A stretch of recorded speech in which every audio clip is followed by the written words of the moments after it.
नमस्ते बच्चों, कैसे हो सब। आज मैं तुम्हें एक ऐसी कहानी सुनाने जा रही हूँ जो तुम्हें थोड़ा डराएगी, थोड़ा चौंकाएगी और अंत में तुम्हारे चेहरे पर एक प्यारी सी मुस्कान छोड़ जाएगी।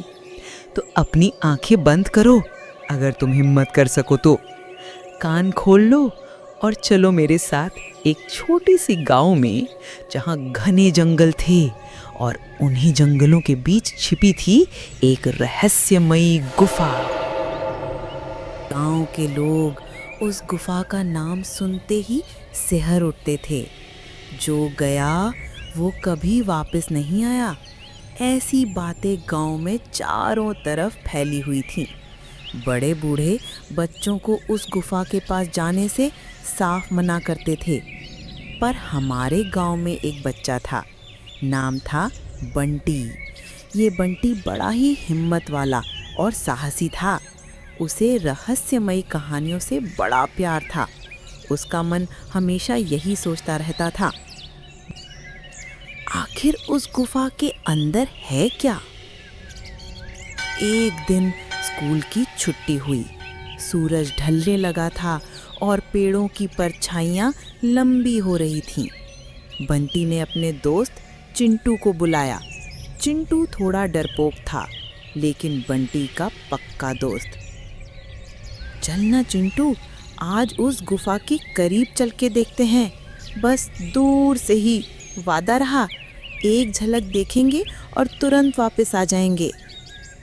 बंटी, नहीं, मेरी मम्मी ने मना किया है, मुझे डर लगता है। अरे कुछ नहीं होगा, मैं हूं ना तेरे साथ, बस एक बार देख कर आते हैं।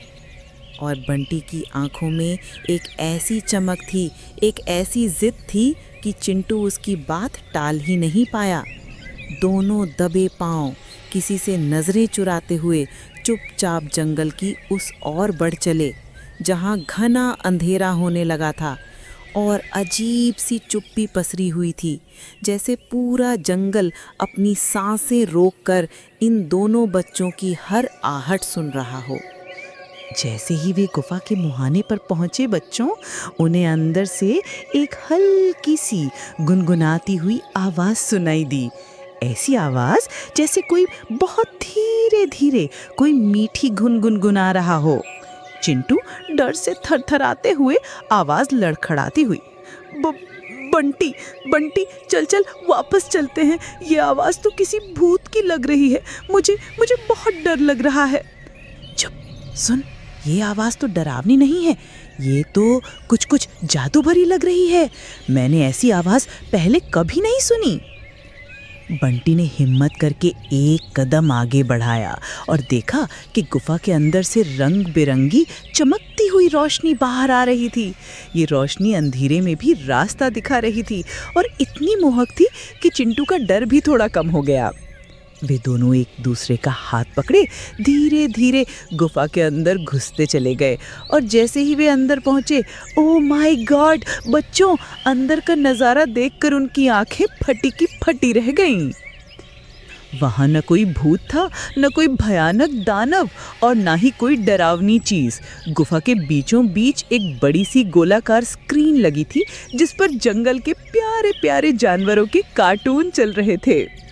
और वो गुनगुनाती हुई आवाज़, वो तो एक छोटा सा हरे रंग का तोता था, जो स्क्रीन के पास एक डाली पर बैठकर अपनी मीठी आवाज़ में कहानियाँ सुना रहा था।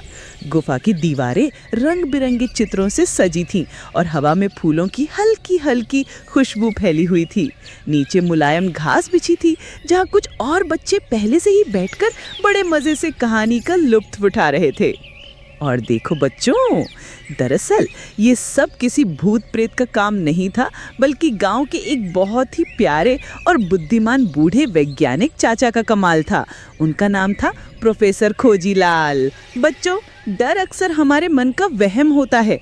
हमें अपने डर का सामना करना चाहिए, तभी हम सच जान पाते हैं।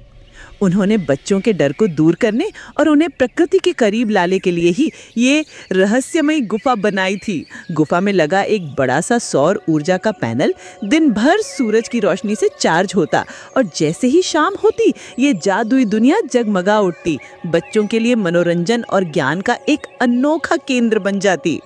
और वो तोता, वो तो प्रोफेसर खोजीलाल का पालतू था, जिसे उन्होंने कहानियां सुनाना सिखाया था।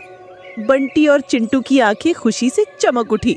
उन्होंने कभी सपने में भी नहीं सोचा था कि जिस गुफा से वे इतना डरते थे वो इतनी खूबसूरत और मज़ेदार होगी। वे तुरंत बाकी बच्चों के साथ बैठ गए और कहानियों में खो गए।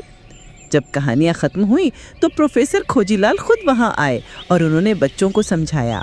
देखो बच्चों, तुम सब जिस चीज से डरते थे वह असल में कितनी प्यारी और ज्ञानवर्धक है। हम अक्सर बिना जाने ही किसी चीज से डरने लगते हैं। हमें हमेशा खोजबीन करने की हिम्मत रखनी चाहिए और अपनी आंखों से देखकर सच जानना चाहिए। बंटी और चिंटू ने प्रोफेसर खोजीलाल को दिल से धन्यवाद दिया। उन्होंने सिर्फ एक गुफा के रहस्य को ही नहीं जाना था, बल्कि अपने सबसे बड़े डर को भी जीत लिया था।